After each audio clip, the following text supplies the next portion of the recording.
Les élèves de la deuxième année baccalauréat, bonjour. Toujours dans la série d'exercices concernant les piles, on va corriger dans cette vidéo l'exercice numéro 4. Donc l'énoncé de cet exercice numéro 4. Donc on va étudier la pile cobalt-aluminium. Donc les deux solutions électrolytiques en même concentration C0 et même volume V. Les métaux sont en excès. Donc on branche entre les pôles de la pile un conducteur ohmique et un ampère-mètre et un interrupteur K. À un instant t égale 0, on ferme le circuit. Un courant électrique d'intensité I circule dans le circuit.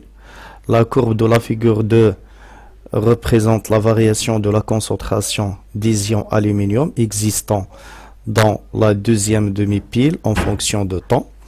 Donc la question 1, écrire la demi-équation de la réaction qui s'effectue au voisinage de chaque électrode. La question 2, donner le schéma conventionnel de cette pile. La question 3, exprimer la concentration de Al3+ à un instant t en fonction de T, C0, I, V et F.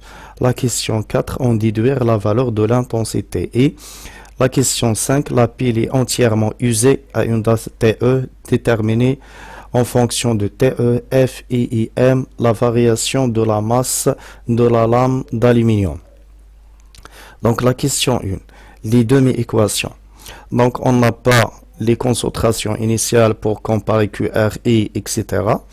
Mais nous avons un résultat expérimental. Donc au cours de cette pile, la concentration d'ion Al3+ augmente au cours du temps. Donc, puisque la concentration de Al3+ augmente, donc la réaction qui se déroule au voisinage de l'électrode d'aluminium, c'est l'oxydation de l'aluminium. Donc, la question 1, d'après la courbe d'évolution de la concentration de Al3+, il y a oxydation anodique de l'aluminium. Donc Al qui nous donne Al3+ plus 3 électrons. Alors, au voisinage de la cathode, l'autre électrode, il y a réduction d'ion cuivre, donc Cu2+, plus 2 électrons, qui nous donne Cu solide. Le schéma conventionnel. Donc, d'après la question précédente, il y a oxydation de l'aluminium. Donc, elle représente l'anode, le pôle négatif, et la réduction des ions Ce2+. Donc, l'électrode de cuivre représente la cathode, donc le pôle positif. Donc, le schéma conventionnel, le pôle positif à droite, le pôle négatif à gauche, les métaux à l'extrémité du schéma conventionnel. La question 3.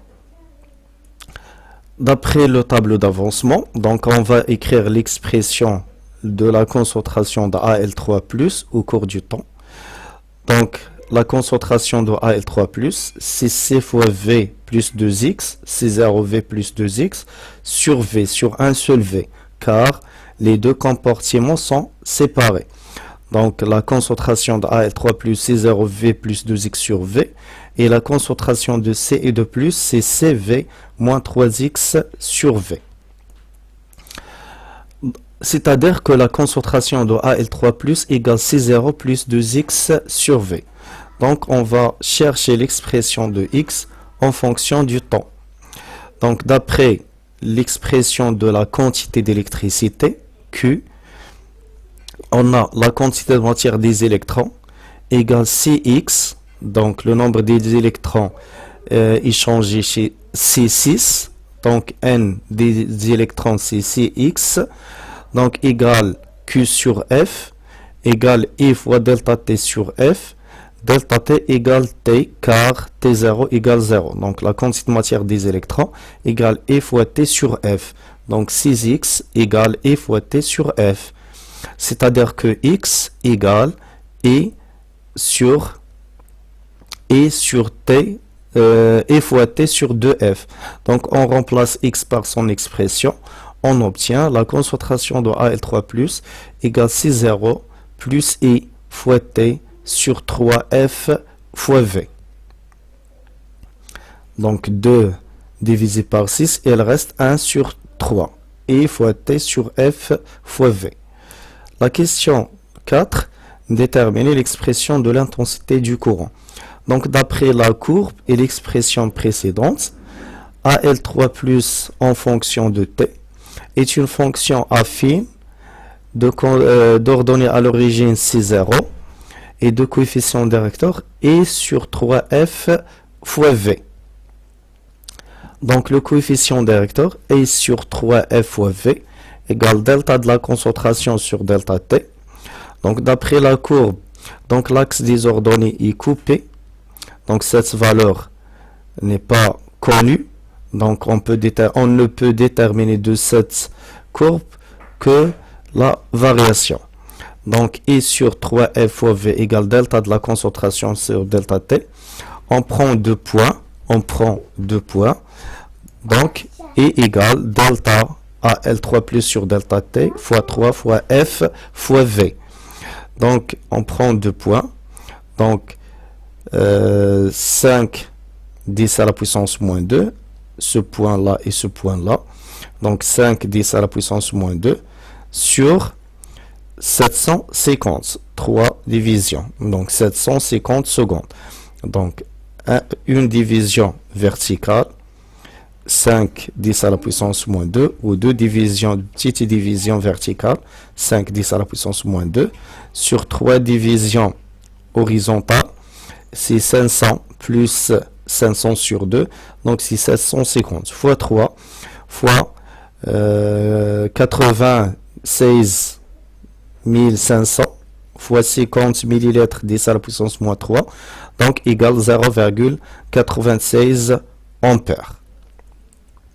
La question 5, la variation de la masse. Donc d'après la demi-équation AL, donc la variation de la masse ou la variation de la quantité de matière sur 1 égale la quantité de matière des électrons sur 3. Donc moins delta N AL sur 1 égale la quantité de matière des électrons sur 3.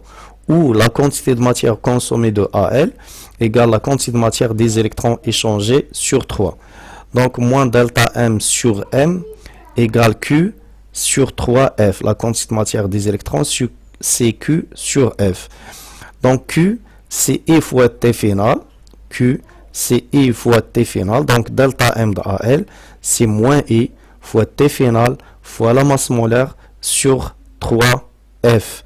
Donc T final c'est cette valeur. Donc 1, 2, 3, 4, 5. 5 fois 500, c'est 2500. Et on obtient la valeur de delta M, moins 0,96 fois 25 000 fois, ou 25 000 fois, donc 500 fois 5. 500 fois 5. 500 fois 5.